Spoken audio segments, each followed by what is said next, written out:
both rolling over current debt as well as new obligations.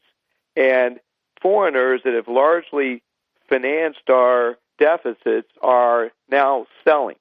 This is a big problem, and that's why quantitative easing has been so important to recent funding. Essentially, the Fed is buying mortgage-backed securities and agency securities directly from some of our foreign trading partners, and then they are then going into the marketplace and buying treasuries, but only shorter term. We have about 63% of our current treasury debt is maturing in 3 years or less. So we have a potential for a huge funding crisis because there is going to be a shortage of demand for countries and people buying this debt. And the big problem is Japan is in a similar and, in fact, a worse position in that 26% of their debt is maturing in a year, and they have gone from savers to dissavers as they have major population demographic problems. What about, because you helped me segue into a question I wanted to ask you about, David, as this matures and as we see this happen, and it can happen quite rapidly if you listen to what John Williams was saying, but what about capital flight out of the United States? How soon will capital controls intensify, would you say, David? I tell you, that's a very scary thought, but it's something that we do believe is coming. When the dollar declines again, and there could certainly be a rally in the dollar shorter term, there's certainly a uniform negativity against the dollar, which is certainly justified. However, there could certainly be a rally. But we're going to need to keep capital inside the country. And I'm sure our policymakers and our governing elite will see to it to keep our money here, and it's very, very possible or probable that we will have capital controls. Like it or not, we're going to have them. Okay. Time Magazine has bestowed their Man of the Year honor on Fed Chairman Ben Bernanke, and he is wildly unpopular across the board with all races in the United States. What kind of a travesty is this? Because as Dr. Mark Faber has stated on the air here, Bernanke is a madman and a destroyer of the value of money and a wealth destroyer and an economic criminal. I tell you, Ben Bernanke really is emblematic of a lot of the Keynesian monetarist theory that exists today. And there I'm very, very critical of our economic profession. I really believe that we need to embrace the Austrian School of Economics, Ludwig von Mises, Murray Rothbard, Friedrich Hayek, Joseph Schumpeter. And this Keynesian response, as I talked about earlier in the interview, is just simply flawed. And Bernanke has followed this. It's a travesty when the chairman of the Federal Reserve, the world's reserve currency, is widely referred to as Helicopter Ben.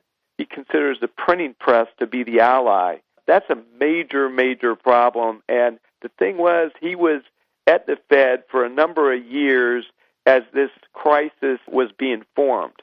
And what occurred in 2008 was the result of the massive credit inflation that we had in the prior 20 years. Now, certainly we could lay the blame at the feet of Alan Greenspan for much of it, but Ben Bernanke was there for a major part of it. Let me ask you, David, because you have talked about this for so many years, and you spoke out against this over there at Prudent Bear. Eventually, of course, you guys were acquired by Federated, but you've really stood up and said something and said, I'm not just going to lay back and manage the fund, but I'm going to speak out against this at what has ultimately been, at least in large part to a lot of people, the destruction of the financial economy inside the United States, almost that you were trying to stop it by trying to warn and stand up and say something. As you've watched this unfold, how does that make you feel in the end here as we go into the abyss? It really makes Doug Nolan and I both sad, Doug, who runs the portfolio day-to-day. We sponsored a credit bubble symposium in September 1999, and we, spent more than $100,000 out of our pocket. We invited journalists, and we actually made videotapes and provided it to Congress. I went to Washington, sat down with people from the Joint Economic Committee, from the Senate Finance Committee, et cetera, and frankly, it all fell on deaf ears. So the thing that makes Doug so sad, I'll speak for him, is that we should have learned from this. We should have learned from the 1930s, which were a result of what occurred in the 1920s, the credit bubble. And then we should have learned from the Keynesian response in Japan, and we're now 75% below where we were in 1989 when the Nikkei was at 40,000.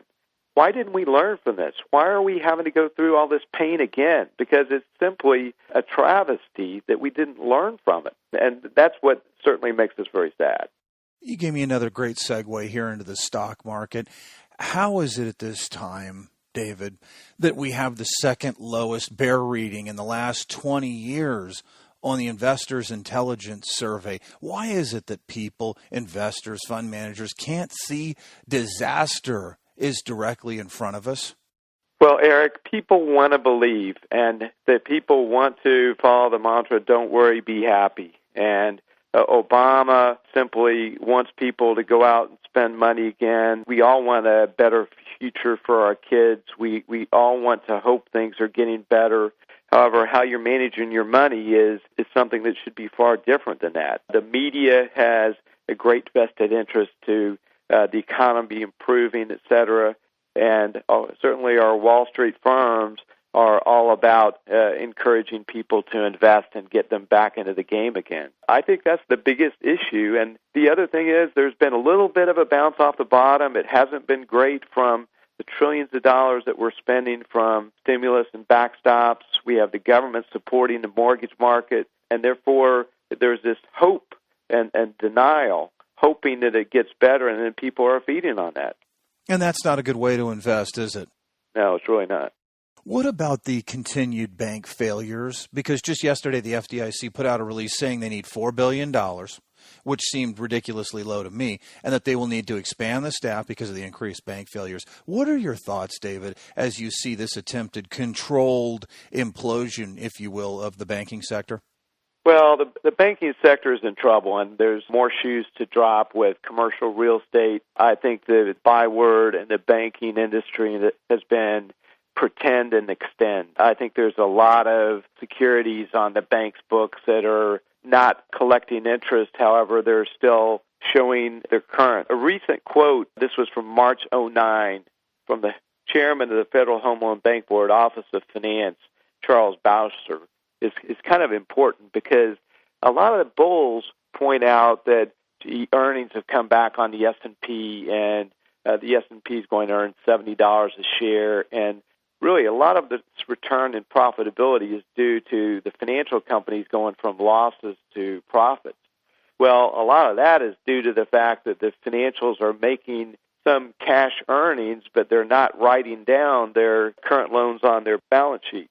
So Charles Bauscher actually resigned as the chairman of the Office of Finance, and he said, I was not comfortable as an audit committee member in signing off on the financial statements after I became aware of the standards and processes for valuing the mortgage-backed securities.